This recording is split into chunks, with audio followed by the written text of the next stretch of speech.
Всім привіт! Мене звати Ярема Дух, а це коротке відео про те, чи справді соціальні мережі розуміють, що у нас відбувається в Україні.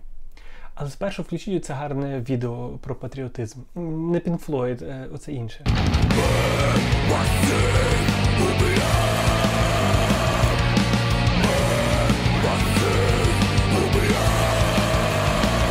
Минулого тижня мене заблокували у Твіттері. Вперше із 2009 року я маю якусь проблему із соцмережею, яку давно і щиро люблю. Причина – поширення приватної інформації іншої особи без її дозволу.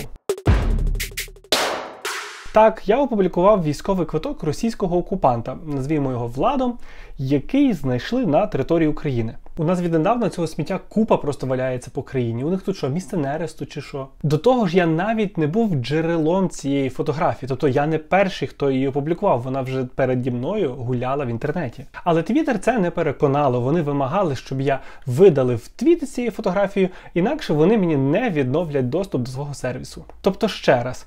Твіттер переживає за приватну інформацію російського солдата, який вторгнувся в Україну. Вторгнувся для того, щоб знищувати наших військових, вбивати цивільних, в тому числі жінок та дітей. Тому що всі знають, що російська армія – це армія боєгузів, котра боїться наші збройні сили і втікає від них всіляко. Але коли вона бачить цивільних, то вони одразу стають дуже сміливими. Росіяни просто нікчемні. Але вертаємося до Влада. Мені вдалося отримати підтвердження від нашого підрозділу, у якого є і інші документи цього Влада, що він не був призовником, а контрактником. Контракт підписав минулого року. Тобто ця безголова істота, я не знаю, як він зараз виглядає, я просто припустив, окей.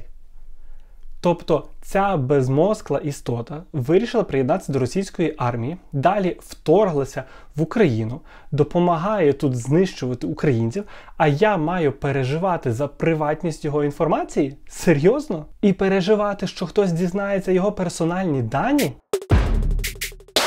І це не лише моя історія. Мені щодня пишуть друзі, у когось видалили пост, у когось видалили сторіс, а когось взагалі заблокували в різних соціальних мережах. Як правило, все тому, що ми, українці, просто розповідаємо, що бачимо довкола себе і що ми відчуваємо. А бачимо ми звірства російської армії і російського народу.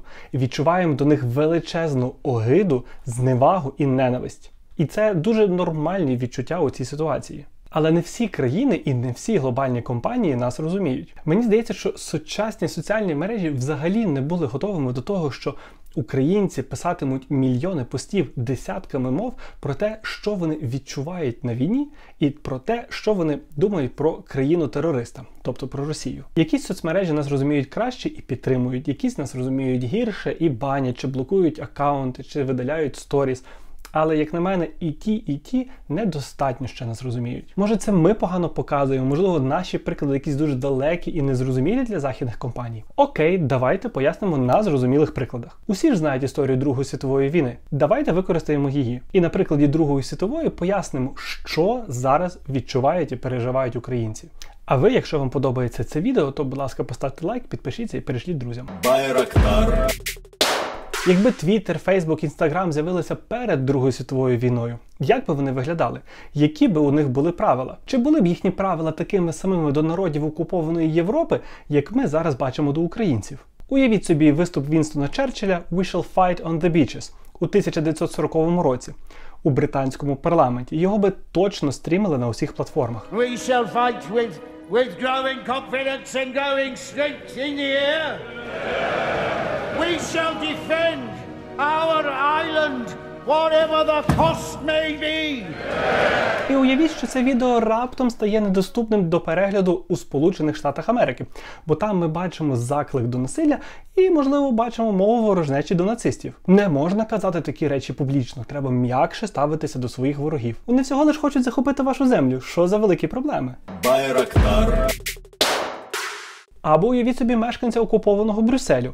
Він у своєму будинку в під'їзді знаходить паспорт нациста, котрий прийшов вбити його сім'ю. Але ви не можете його ніде опублікувати, тому що Твіттер вас заблокує за поширення приватної інформації нациста. Так, приватність нациста, котрий захоплює вашу країну та вбиває ваших співгромадян, дуже важлива. Або уявіть бійця європейського руху опору, котрий публікує в Інстаграм, як вони відстрілюються від нацистів і перемагають. Ні, це відео теж видалить система. Будь ласка, не поширюйте агресію. І не постіть ці сумні новини новини людям у стрічку. Або уявіть собі щоденник Анни Франк, котрий вона публікує як сторіс та пости в інстаграмі. Дівчинка щоденно документує злочини нацистів та показує, що переживає її сім'я. Її ніхто не може знайти, нацисти її не можуть знайти, всі через це дуже бісяться і хочуть відшукати, де вона сидить і звідки вона робить ці пости. Тому нацисти знаходять оригінальний спосіб. Вони запускають свою ботоферму, звідкись з-під Мюнхена, котра надсилає багато скарг на профіль Анни Франк, і система блокує її профіль і видаляє всі публікації. Або уявіть, якби керівники нацистів мали змогу під час Другої світової війни вести свої профілі в Твіттері, Фейсбуці, інших соцмережах. Як би це могло виглядати? Як би тоді керівництво нацистів, наприклад, описувало би Голокост у себе в соціальних мережах? Зайшли у ще одне звільнене місто. Дивно, але наші солдати знайшли усіх людей мертвими. Хто це зробив? Ми проведемо власне незалежне розслідування під керівництвом оберштурмбанфюрера Адольфа Айхмана. А як би керівництво нацистів реагувало на інші події Другої світової війни? Наприклад, що би вони сказали про Варшавське повстання? Гарно проводжу час з рідними та близькими. Дуже сумую, що поляки вирішили самі підірвати свою столицю. Або уявіть собі врятованих із концтаборів у 1945 році.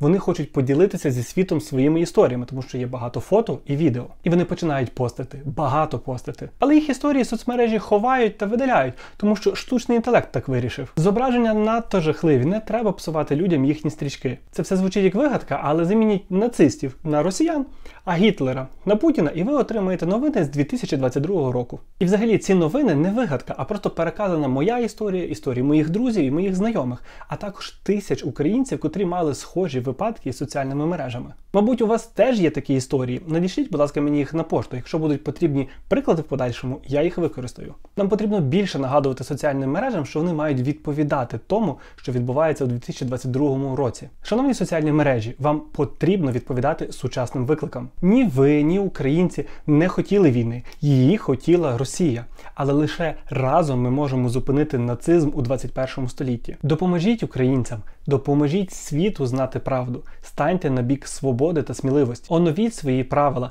заберіть доступи в російських державних органів та їхніх пропагандистів. Підтримайте сміливих, підтримайте Україну. А ми, дорогі українці, можемо поширювати ці заклики у різних соцмережах для того, щоб вони чули нас і знали, що нам болить і чого ми вимагаємо. Бережіть себе, бережіть своїх близьких, захищайте Україну, будьте здорові!